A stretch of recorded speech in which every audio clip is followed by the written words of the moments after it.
भजन में लगाव मनवा आजै बुनन दो सुंदर सजनवा बोलते जाए कारा जे मोहर में जइबू बोलते जाए कारा जे मोहर में जइबू एना न दो सुखे शांति लौटे लागी जीवन जे माई के दर्शन करबो एना न दो सुखे शांति लौटे लागी जीवन माई के दर्शन जे करबो।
दर्शन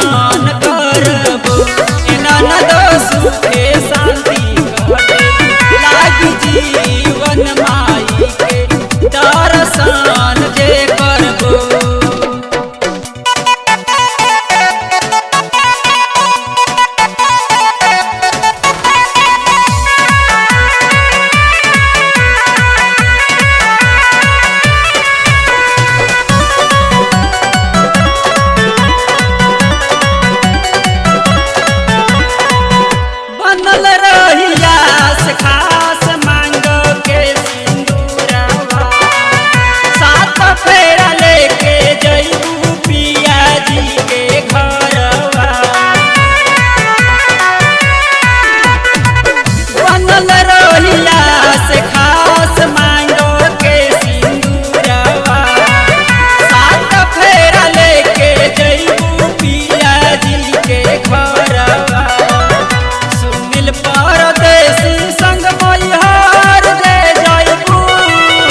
दर्शन जे करबो।